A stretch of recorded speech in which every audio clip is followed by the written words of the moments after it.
Welcome to Southwest Desert, where adventure meets the arid beauty of the American Southwest. Join us as we explore the rugged landscapes, uncover hidden historical gems, and dive deep into the rich legends and culture of this iconic region.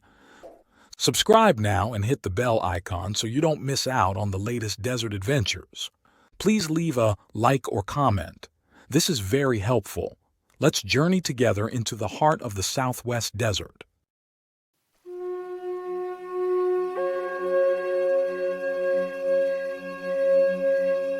Imagine having so much gold that you wouldn't even bother to weigh it. Need to buy supplies?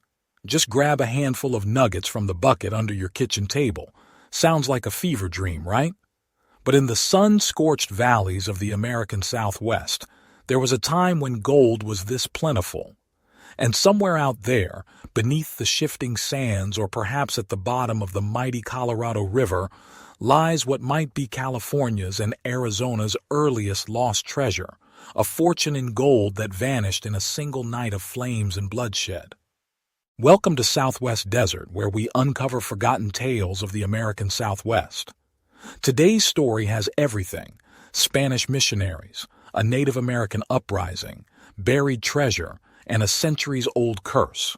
Some say the gold still lies beneath a sacred peak, while others claim you can see the ghost of a murdered priest walking the desert on moonlit nights, seeking revenge. This is the mystery of Mission San Pedro y San Pablo de Bicunar, a tale of greed, violence, and enough gold to make a modern millionaire blush. Let's begin our story in 1886. Two men stand before the crumbling remains of adobe walls. One is Father Zephyrin Engelhardt, a respected Franciscan historian known for his meticulous research. The other is a tall, powerfully built Quechan Indian, though the Europeans called his people the Yuma. They're standing 9 miles northeast of present-day Yuma, Arizona, on the California side of the Colorado River, and they're about to uncover a mystery that would persist for generations. This was the other mission, the Quechan guide says, gesturing to the ruins. Father Engelhardt studies the adobe fragments intently, his mind racing back through a century of history. He knows that in the late fall of 1780, Spanish colonizers had established 2 mission pueblos in this valley, Purísima Concepción and San Pedro y San Pablo de Bicunar. What he doesn't yet know is that he's standing at the heart of what would become one of the Southwest's most enduring treasure mysteries. But to understand this story properly, we need to go back even further, to 1746, when a Jesuit priest named Jacobo Settlemer first explored this region. Though he found no active mines, Settlemer wrote something prophetic. There is no lack of hopes and possibilities of their existence. His own mule drivers had discovered mineral deposits that hinted at greater riches. This report would help spark Spanish interest in colonizing the area, though they couldn't have imagined the tragedy that would unfold. By 1780, the Spanish colonial machine was in full swing. Under a new and untested plan developed by Teodoro de Croix, Comandante General of the Provincias Internas, they established 2 missions along the Colorado River. But this wasn't your typical Spanish mission setup. For the first and only time in Spanish colonial policy in the Southwest, the Franciscan fathers were stripped of their usual powers. They couldn't enforce duties on Indians or Spaniards, nor could they punish or reward them. Instead, the military handled governance and punishment. But here's the twist. There was no fort or presidio. The soldiers lived among the settlers with their families in uniformly sized houses on surveyed town lots. In theory, the Quechan people could have homes among the Spaniards. In practice, well, that's where things started to go wrong. Despite the king's explicit orders, the Spanish settlers began appropriating the best Indian lands. The military, who should have prevented this, instead punished the Quechan when they protested, even putting their leaders in stocks. The Franciscan missionaries, reduced to what they bitterly called mere ornaments, could do nothing but watch as tensions mounted. But there was something else happening beneath the surface, literally. The mission had been built on what would later be recognized as one of the Southwest's richest placer gold deposits, the Potholes.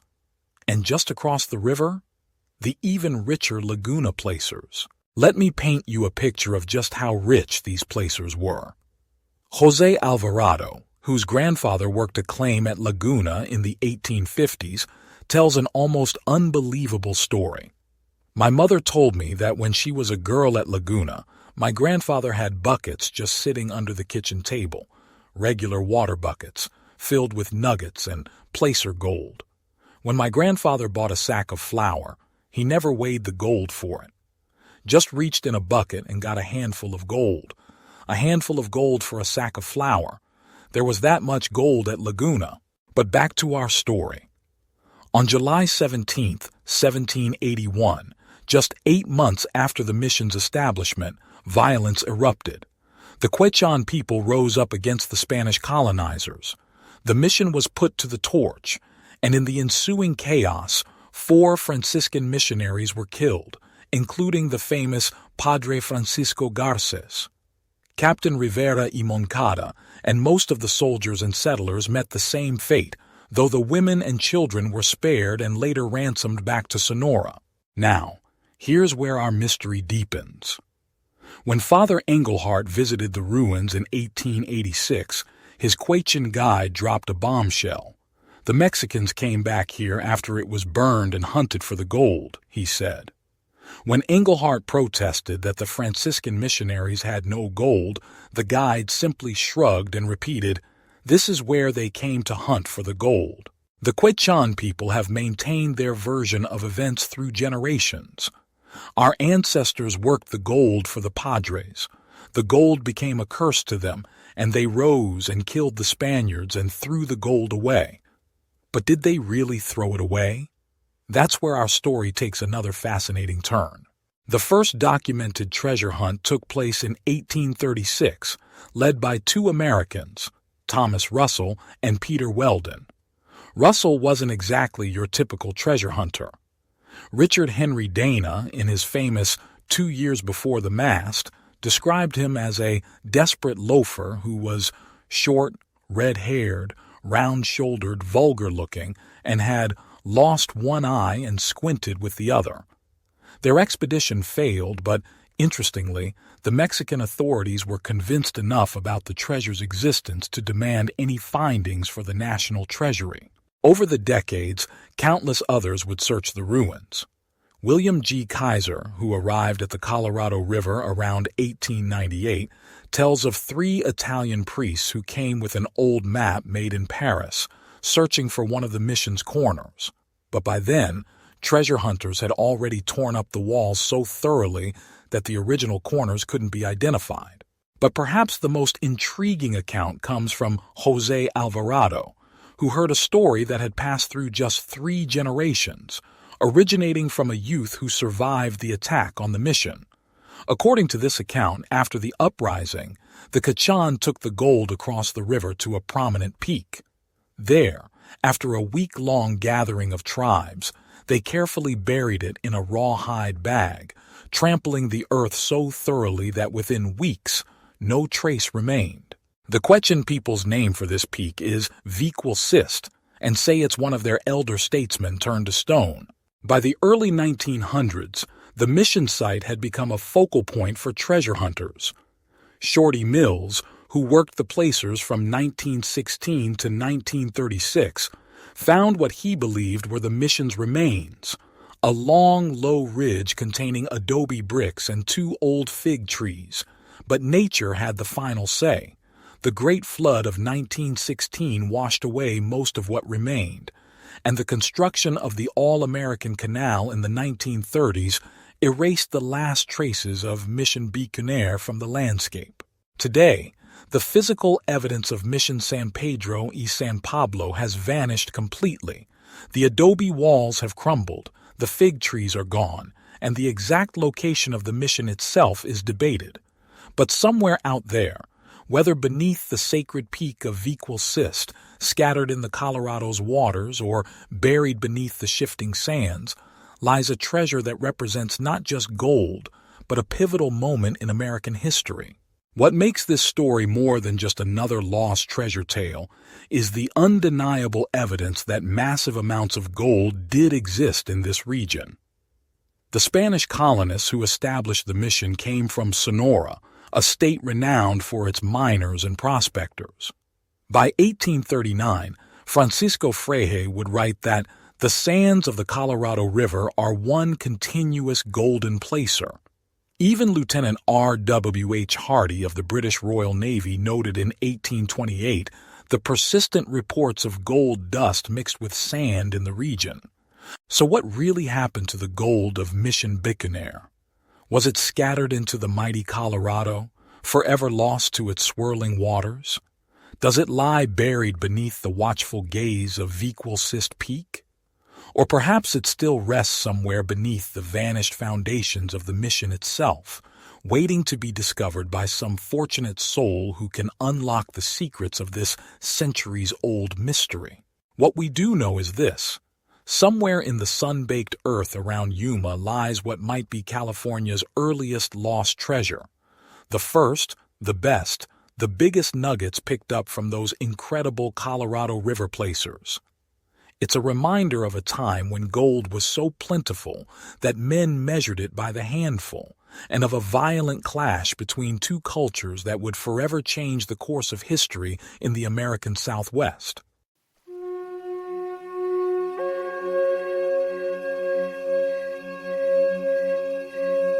High in the Panamint Range, where the scorching winds of Death Valley meet jagged peaks, lies a story that continues to captivate treasure hunters and prospectors to this day. It's a tale of discovery, loss, and the eternal human struggle with fate, centered around what might be the richest gold deposit ever found in Death Valley. The story begins in the early 1920s with two men whose paths would intertwine in an extraordinary adventure.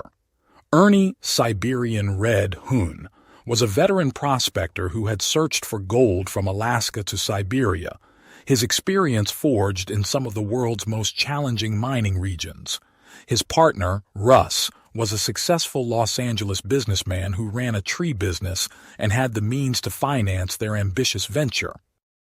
Their journey started at the Cresta Excavada near Randsburg, where they first met. Ernie had been working the placer claims there, but the terrain proved unprofitable, rolling, spotted bedrock with scattered egg-shaped rocks that yielded only $1 per yard. It wasn't enough to sustain a dredging operation, and Ernie knew it was time to move on. The two men reconnected in Trona some time later. It was there that Ernie revealed his fascination with the towering Panamint Range visible beyond the Slate Range. He had learned that 4 geological formations converged at the southern end of the Panamints, a prospector's dream. Even more intriguingly, he'd heard that a road could be cut from Death Valley up to Anvil Canyon, potentially opening up the entire area for mining operations. Russ, caught up in Ernie's enthusiasm and confident in his partner's expertise, agreed to finance the expedition. He purchased a truck and loaded it with enough supplies to last 3 months. Their initial attempt to reach Butte Valley through Death Valley proved futile when they encountered a sign reading Butte Valley, 21 miles, that led to nothing but a soft, sandy wash. Undeterred, they forged their own path up Anvil Canyon. For 5 grueling days, they cleared rocks and used block and tackle to navigate through loose gravel, creating a road as they went. Their destination was a stone house near Anvil Springs, dating back to the 1880s, which would serve as their base of operations. The location was perfect for prospecting. From their camp, they had a spectacular view down the canyon to the floor of Death Valley, 20 miles below. Ernie proved to be a patient mentor to his less experienced partner. He taught Russ how to distinguish ordinary mud from potentially valuable rocks, and more importantly, warned him against the common novice mistake of collecting random float samples.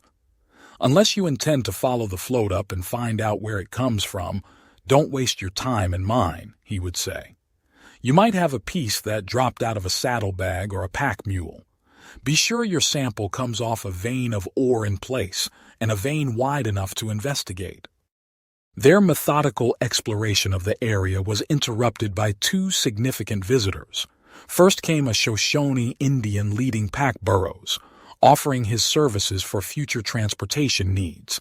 Then arrived Greenslit, a tough 65-year-old prospector who had been working the hills for 6 days.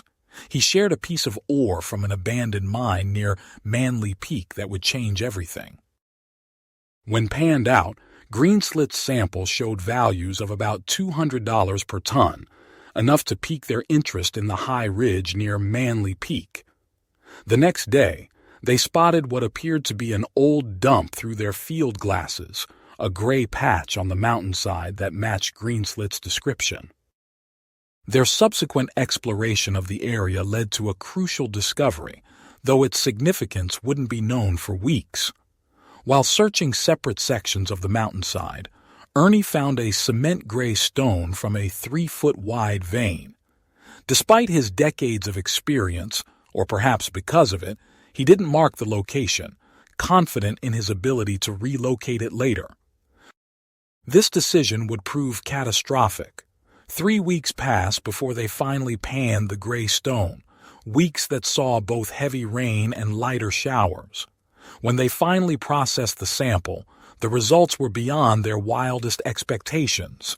The ore ran $15,000 per ton, a fortune even by today's standards. That night, their stone house became the scene of fevered planning that lasted until 2:30 in the morning. Ernie dreamed of purchasing a Lincoln coupe and a yacht, of sailing to his homeland to bring his mother back to America. The world seemed full of limitless possibilities. But fate had other plans. When Ernie set out at first light to relocate the vein, his confidence quickly turned to desperation. 20 hours later, he returned to camp with 4 devastating words: "I couldn't find it." The transformation that followed was heartbreaking to witness.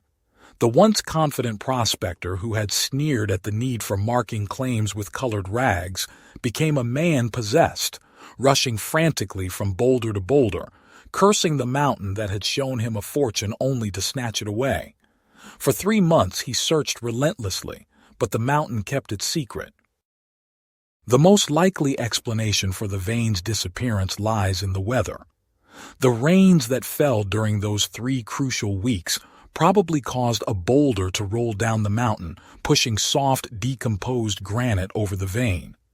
The combination of rain and wind could have completely altered the landscape in that small area, hiding the rich deposit beneath a new layer of debris.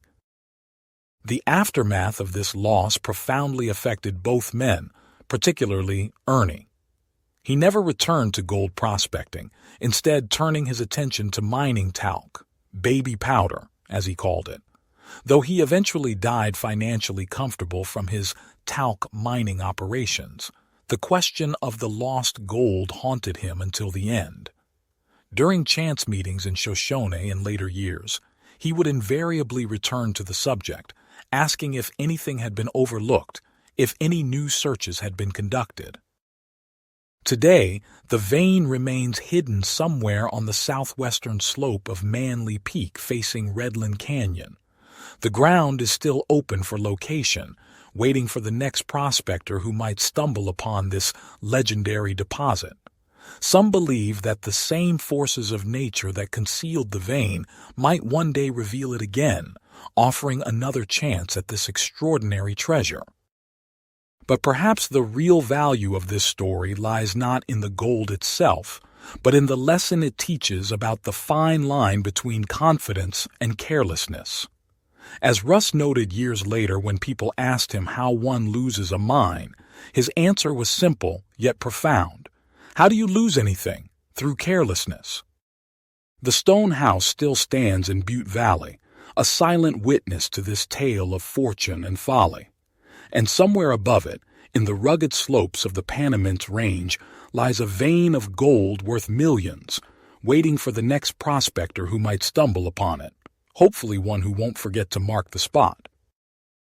The legacy of their lost gold mine has become part of Death Valley's rich tapestry of legends, a cautionary tale that speaks to the eternal human struggle between wisdom and hubris. It reminds us that even the most experienced among us can fall victim to basic oversights, and that in the vast wilderness of the American West, nature holds the ultimate power to give and take away. As new generations of prospectors and adventurers continue to explore the Panamint Range, many carry with them not just tools for finding gold, but also the wisdom gained from Ernie's mistake. They know that somewhere up there, beneath the shifting sands and weathered rocks, lies a fortune in gold, a testament to the enduring allure of Death Valley's hidden treasures and the eternal hope of discovery that drives human exploration. Thank you for joining your desert frontiersman Alan for another lost gold tale.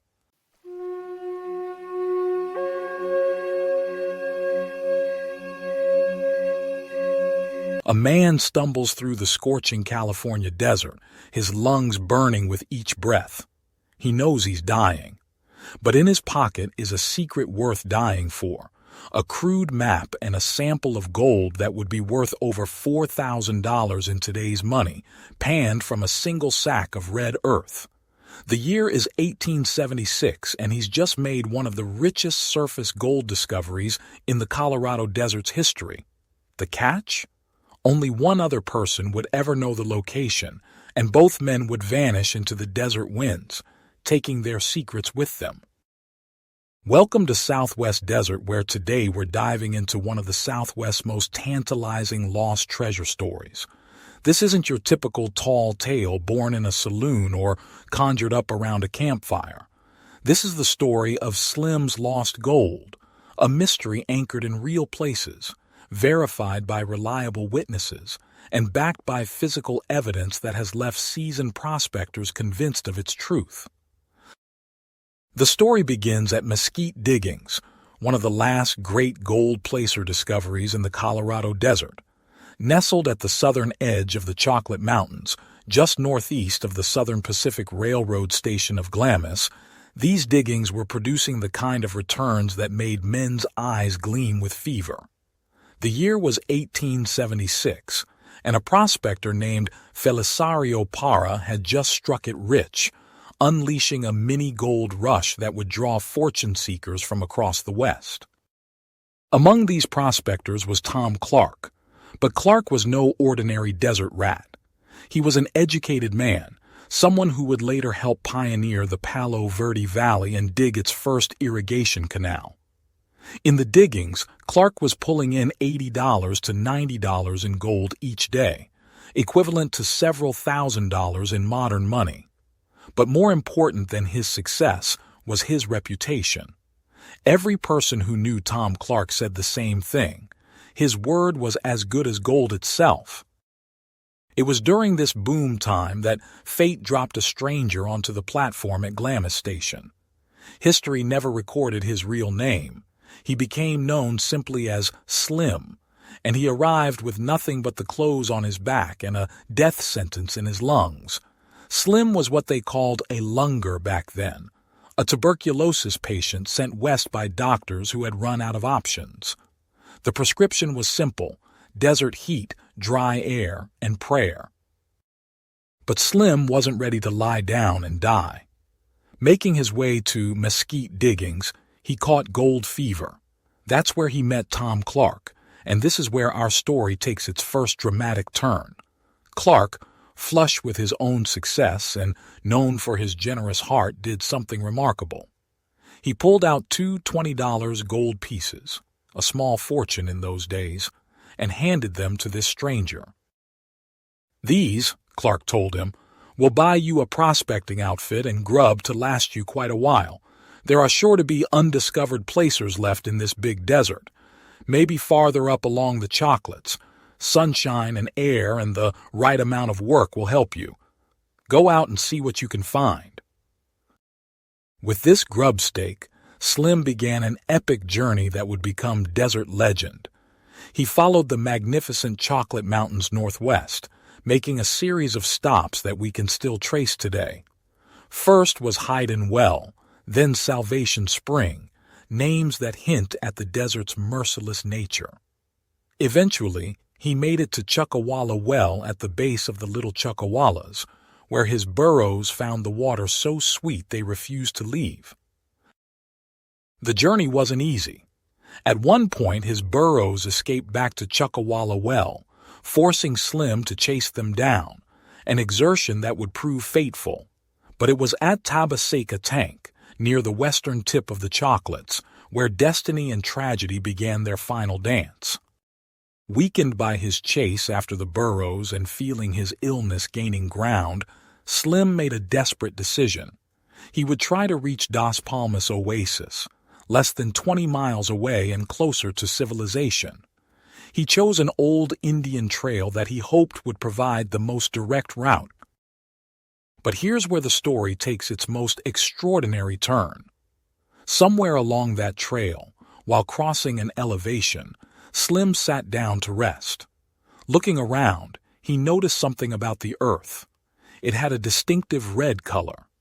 In that moment, all the stories he'd heard at mesquite diggings came flooding back. The old-timers had told him that gold sometimes occurred in such red earth. Despite his weakened condition, Slim filled a sack with the red earth and somehow managed to load it onto one of his burros. When he finally staggered into Dos Palmas, he found several other prospectors camped there. What happened next would become the stuff of legend. That single sack of red earth yielded $120 in gold, an almost unheard-of concentration. But Slim knew he was dying, in what would prove to be his final days.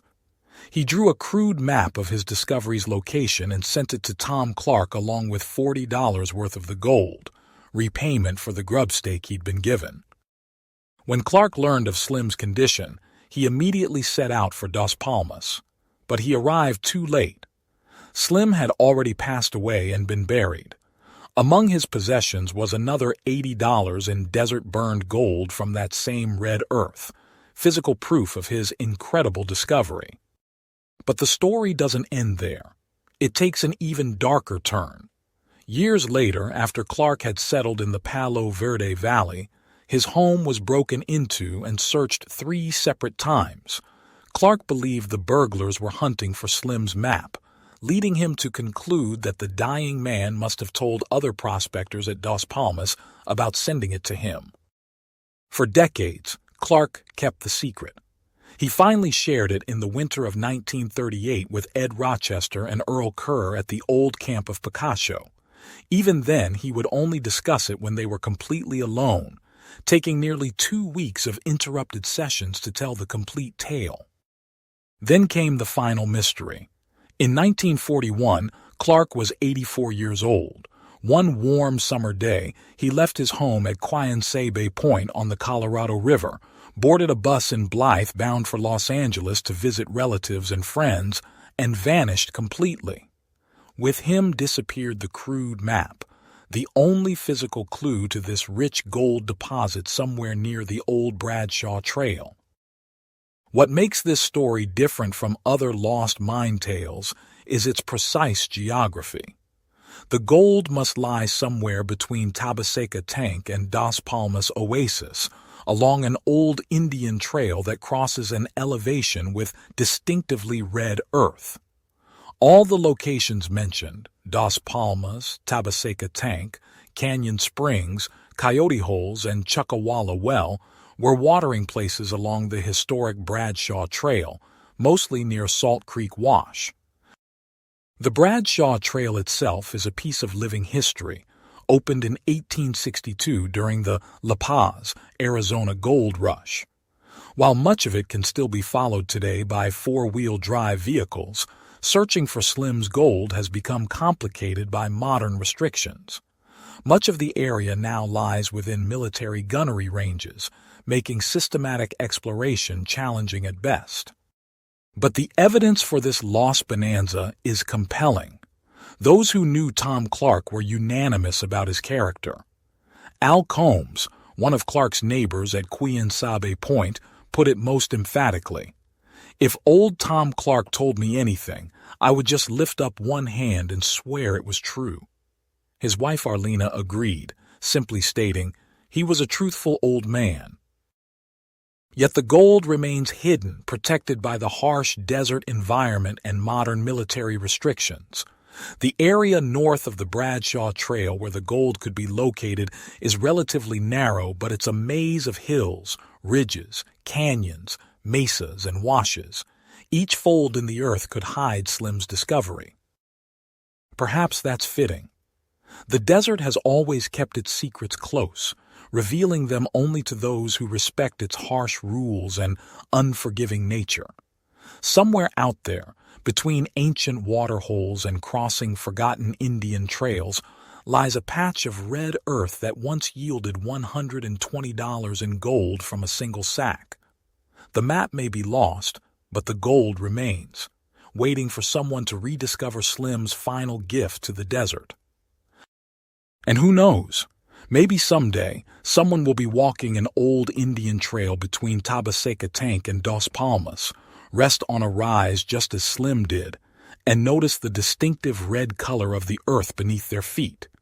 Until then, it remains one of the desert's most tantalizing mysteries, a story of generosity, hope, and gold waiting to be rediscovered. This has been Southwest Desert.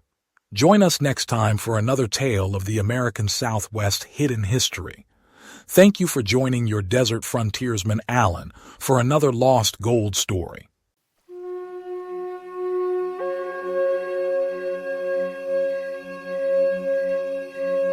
In the sun-baked mountains of West Texas lies a secret that has tantalized treasure hunters for over 140 years. Somewhere in the rugged Eagle Mountains, behind an entrance carefully concealed with Apache ingenuity, rests a fortune in gold bars and coins so vast it would require 50 mules to transport. This is no mere legend passed down through campfire tales. This treasure was seen with human eyes, its location revealed by the daughter of one of the most feared Apache chiefs in American history. And yet, despite decades of searching, the cave and its glittering contents remain hidden, waiting in the darkness of the Chihuahuan Desert.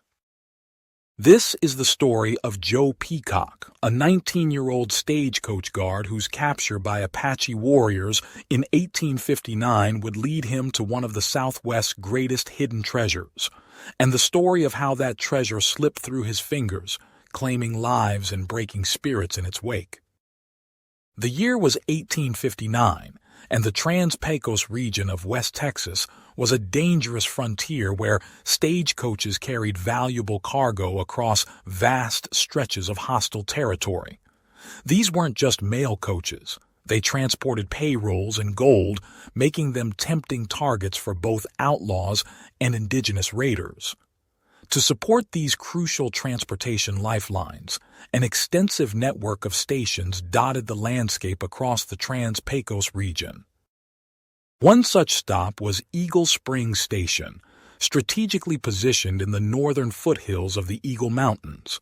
Located 15 miles southwest of what would later become the town of Van Horn and 12 miles northeast of Indian Hot Springs, it was a crucial waypoint in this dangerous territory.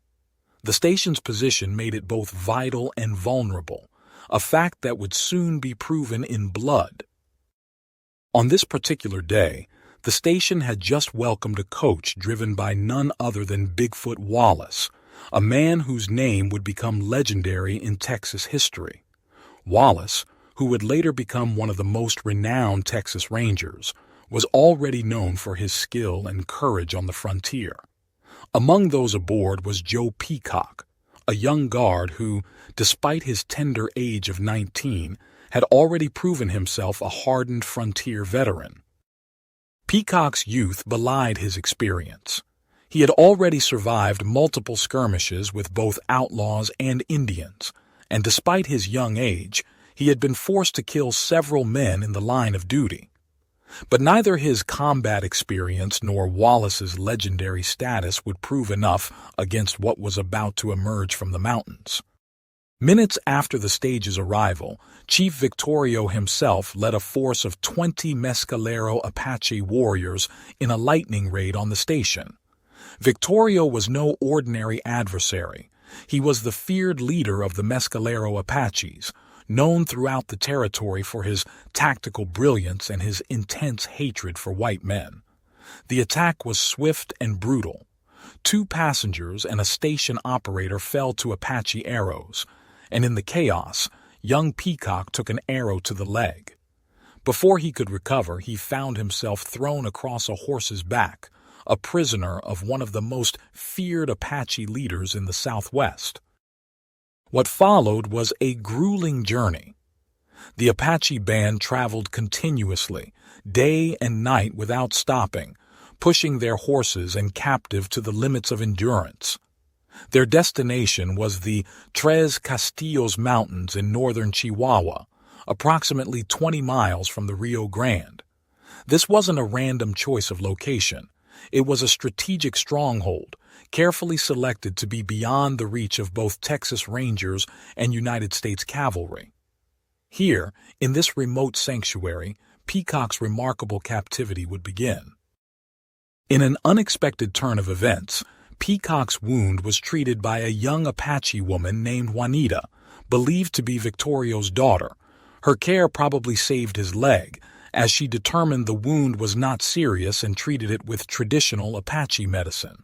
While Peacock was initially assigned women's work like gathering firewood, a deliberate humiliation for a warrior, he was gradually granted more freedom of movement within the camp. The Apaches were confident in their security. Escape seemed impossible given their remote location. But it was during these days of captivity that something extraordinary began to unfold. Juanita, in a dramatic departure from traditional Apache customs, began seeking out secret nighttime meetings with the young captive. This behavior was unprecedented. Apache women were typically reserved and formal with outsiders, especially captives.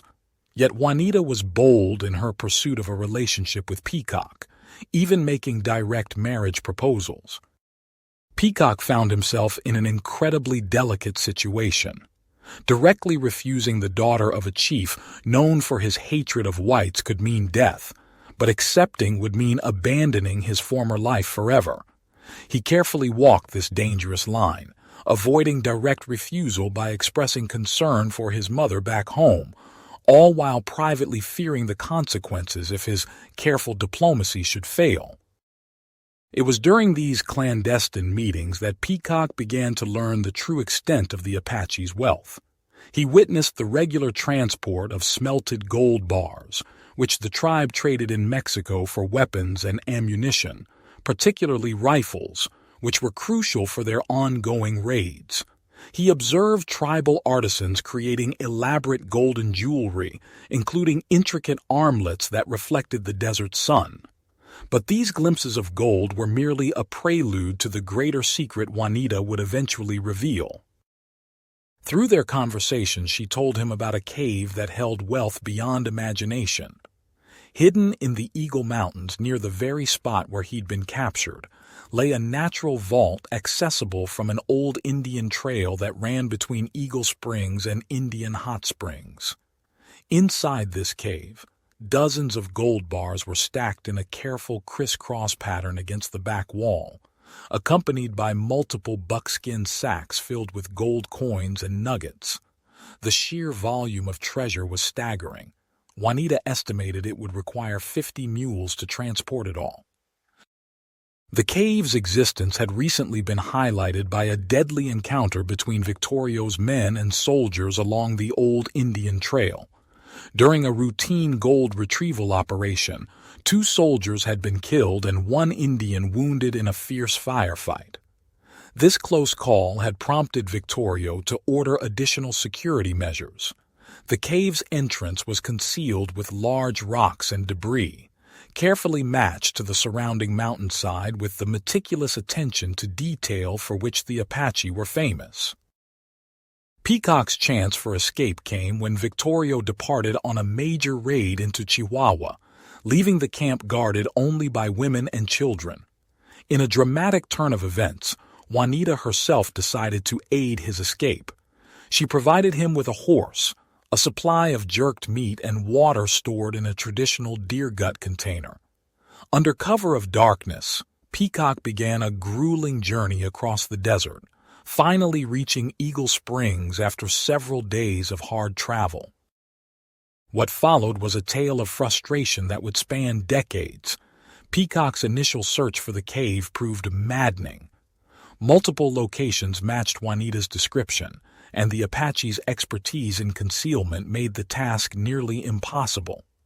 Despite feeling tantalizingly close to discovery, practical limitations, running out of supplies, and the need to earn a living forced him to abandon his initial search and return to work on the stage line. Life moved on, as it must. Peacock purchased a small ranch north of the Eagle Mountains while maintaining his stage line job. The demands of making a living left limited time for treasure hunting, though he continued to search whenever possible. He later joined the Texas Rangers, serving under Lieutenants Baylor and North, patrolling for Apache raiders, perhaps hoping his duties might lead him back to the cave or to Juanita. In 1880, history took a dark turn when Chief Victorio met his end on the plain south of the Tres Castillos Mountains in a battle with Mexican forces led by General Terrazas.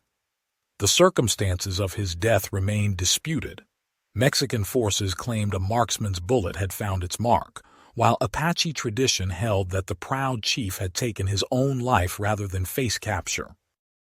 The final chapter of the Apache conflicts in West Texas played out dramatically in the aftermath. 12 warriors, along with women and children, fled toward the Eagle Mountains, perhaps seeking the hidden wealth that might sustain their resistance. After a 3-day chase and multiple skirmishes, the last battle took place in the Sierra Diablo Mountains, where all the Apaches were killed. Peacock, participating in the pursuit, searched among the dead for Juanita, but never found her among the casualties, adding another layer of mystery to the tale. In 1895, a new chapter began when Peacock met Race Compton, a prospector working in the Eagle Mountains. Their chance meeting in Van Horn led to a partnership that would span 15 years, united by their shared obsession with finding the lost cave. The partnership ended only with Peacock's death from lingering pneumonia, but Compton's quest was far from over. Compton continued the search, following a pattern of working just long enough to buy supplies before returning to his hunt. In what would prove to be the final chapter of this tale, he claimed that heavy rains had finally revealed the cave's entrance, with only large rocks remaining as obstacles. He shared detailed location information with a woman named Myrtle Love, 5 miles west of Eagle Springs on the south side of the Old Indian Trail, a full day's ride south from Sierra Blanca and half a day's ride west from Indian Hot Springs. Compton's final journey began with his release from El Paso jail. Given a ride to the city limits, he was last seen hitchhiking toward Sierra Blanca, carrying a canvas sack of dynamite, perhaps planning to blast his way into the cave. But fate had other plans. His body was found by the roadside, his head resting on the sack of explosives, having suffered a fatal heart attack. He was buried as a pauper in Sierra Blanca, taking whatever secrets he had discovered to his grave. Today, Eagle Springs is marked only by a historical marker, the original stage station long since vanished into the desert soil. The area is rarely visited except by deer hunters, lying far from traveled roads and generally inaccessible.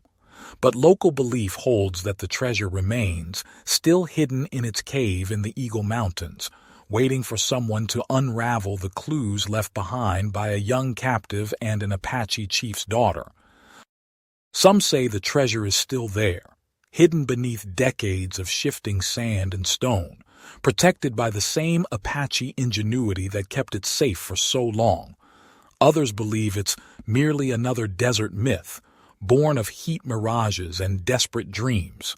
But one thing is certain: As long as the Eagle Mountains stand guard over their secrets, the legend of Chief Victorio's treasure will continue to capture imaginations and draw seekers to this remote corner of West Texas, where history and mystery intertwine beneath the scorching southwest sun.